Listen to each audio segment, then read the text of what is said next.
تو کوئی مسلم ممالک جو ہے اس کی آواز نہیں نکلی. اور اگر اب بھی آپ خاموشی سے یہ تماشا دیکھتے رہیں گے تو پھر تو ایسے فیکٹ کا مجھے نہیں کوئی فائدہ نظر آ رہا جب تک کہ آپ یہ نہ کہہ سکیں یار کہ ہم تمام مسلمان ممالک کو جہاں بھی مسلمانوں کو تکلیف ہوگی کم از کم ہم, میں یہ نہیں کہہ رہا جنگ کریں, آپ کم از کم آواز تو اٹھائیں اپنی, کم از کم ہر فورم پہ جا کے بات کریں. اور بہت سے اور طریقے ہو سکتے ہیں بجائے اس کے کہ جنگ کرنے کے جس میں آپ پوچھتے ہیں. اور میں حیران نہیں ہوں گا کیونکہ کچھ عرصہ پہلے اس وقت تو ماحول بہت کشیدہ ہے نا کہ امریکہ اور ایران کی لڑائی ہو رہی ہے, سینکشن لگے ہوئے ہیں, اسرائیل اور ایران کی لڑائی ہو رہی ہے اور ایران کے بارے میں بہت سی باتیں کی جا رہی ہیں. لیکن چائنا نے ایک کردار ادا کیا تھا جس نے سعودی عربیہ اور ایران کو ایک ساتھ لے آیا تھا. تو یہ میں آج کل کی بات نہیں کر رہا بلکہ دور رس یعنی ان دی فور سائٹ میں یہ کہہ سکتا ہوں کہ ہو سکتا ہے کہ یہ ایسا ایک معاہدہ ہو جس میں بعد میں ایران بھی شامل ہو. اچھا آپ سمجھتے ہیں کہ نیا سیکیورٹی بلاک ہے, اگر میں آپ کی بات سے اخذ کروں تو یہ اس خطے میں نیا سیکیورٹی بلاک ہے, آپ سمجھتے ہیں؟ سیکیورٹی بلاک تو ہے نا, لیکن کسی کے مخالف نہیں ہونا چاہیے.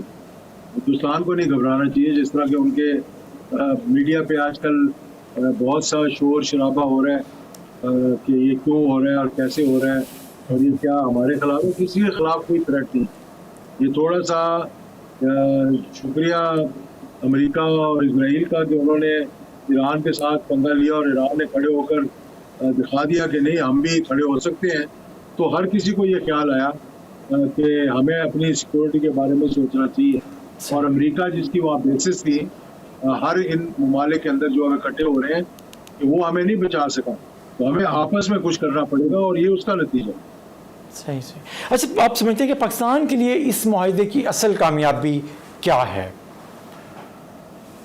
پاکستان کے لیے تو پاکستان تو ماشاءاللہ 10 مئی کے بعد اور ایک نمایاں پوزیشن آ گئی ہے. اب اس کو ہم کیسے کنورٹ کرتے ہیں, اس کے بعد پھر یہ جو ٹرائلیٹرل معاہدہ ہوا ہے وہاں پر پاکستان اس وقت ہر کسی کی زبان پر یعنی دنیا کے کسی ملک میں چلے جائیں پاکستان کو اب بہت اچھی طرح پہچان گئے ہیں کہ یہ ایک طاقتور ملک ہے, یہ ایک رسپانسبل نیوکلیئر ملک ہے اور اس سے بات کرنا ہمارے مفاد میں ہے. اور خاص طور پر پاکستان چائنا کی جو آپس میں کوآپریشن ہے اس کی وجہ سے ہم وہاں تک پہنچے. اچھا آپ ہم پہلے جو سیاست پہ بات کر رہے تھے, ون پیج کی بات کر رہے تھے, سیاست دانوں اور حکمرانوں کی جو سیکیورٹی اداروں پہ اسٹیبلشمنٹ پہ جو ایک بوجھ ہے اس پہ بھی بات کر رہے تھے کہ ڈالا جاتا ہے گورننس کے والے سے. اچھا صاحب آپ نے نواز شریف صاحب کے ساتھ کام کیا ہے, آپ نے پرویز مشرف صاحب کے ساتھ کام کیا ہے, آپ نے بانی پی ٹی آئی کے ساتھ کام کیا ہے, آپ شہباز شریف صاحب کے ساتھ کام کر رہے ہیں. سب سے مشکل سیاسی ساتھی آپ کا کون سا ہے؟ دیکھیے بات یہ ہے کہ بانی پی ٹی آئی کے ساتھ تو میں نے کام نہیں کیا, لیکن ان کی حکومت کے بالکل آخر میں 3.5 سال میں نے ان سے کوئی رابطہ نہیں کیا تھا جب وہ حکومت میں تھے. تو اس کے بعد جو ہے وہ ملاقات ہوئی جب آخری دنوں میں وہ مشکل میں تھے تو بات چیت ہوئی. دیکھیں جو کام کرنے کا اگر ایک وزیر کی حیثیت سے آپ اسے پوچھیں نا تو سب سے زیادہ جو میں کمفرٹیبل تھا اور میں کو ڈیلیور کر سکتا تھا وہ جنرل پرویز مشرف کے زمانے میں.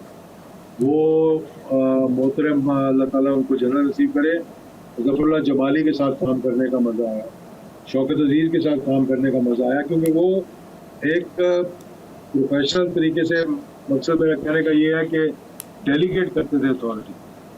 عموماً حکومتیں جو ہے نا وہ ڈیلیگیٹ نہیں کرتی, وہ یہ نہیں دیکھنا چاہتی کہ کوئی ایک وزیر جو ہے وہ اچھا کام کر کے نمایاں ہو کر سامنے آ جائے. وہ ہمیشہ ٹانگیں کھینچتے رہتے ہیں اس کی, اور اسی لیے نہ وہ ڈیلیور کر سکتا ہے نہ ملک آگے جا سکتا ہے. تو اگر آپ اس پیریڈ کو دیکھیں جس میں کہ لوکل باڈیز کے الیکشن بھی ہوئے, جس میں ریولیوشن بھی ہوئی, جس میں ایک اچھا مسودہ لوکل باڈیز کا بنایا گیا, جس میں سے پھر سیاستدانوں نے اس میں سے روح نکال کے ڈھانچہ چھوڑ دیا. ہمارے جو اس وقت کے وزیر اعلیٰ تھے ان کو وہ پسند نہیں آیا کہ اتنی اختیارات میں اپنے کیسے کسی کو دے دوں, اور پھر آپ اس پیریڈ میں گروتھ دیکھیں، پاکستان کی گروتھ دیکھیں، پاکستان کی مشکلات دیکھیں کہ کس طرح کی تھی. تو اس وقت میں 90 سے 93 میں بھی میں وزیر رہا ہوں، اپنی طرف سے پوری کوشش کی اور آج بھی لوگ یاد کرتے ہیں.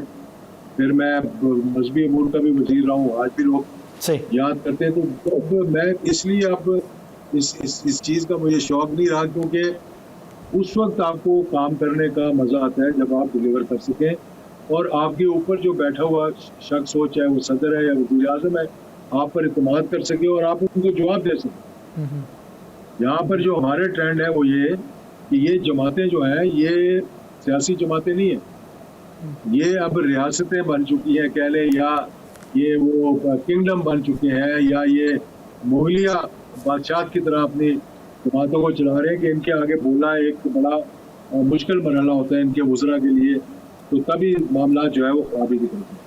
اچھا، پاکستان کی اسٹیبلشمنٹ کے ساتھ ہر بڑا سیاستدان کسی نہ کسی مرحلے پہ قریب رہا ہے، لیکن بعد میں وہ شکوہ کرتا بھی نظر آتا ہے. مسئلہ اسٹیبلشمنٹ کے ساتھ ہے یا سیاستدان خود راستہ مانگتے ہیں؟ دیکھیں، وہ جس تھالی میں بیٹھ کر آتے ہیں نا، جب اس میں چھید کرتے ہیں تو کام خراب ہوتا ہے. چیزیں سمجھ سکتے ہیں کہ کون سا سیاستدان ہے جو اس طرح نہیں آیا حکومت کے اندر، اس گملے کی پنیری نہیں تھا، اور پھر اگر آپ اسی گملے کو توڑنے کی کوشش کریں تو یہ ہمارے اصل میں جو حکمران ہیں نا، ان کو کوئی کمپلیکس ہوتا ہے.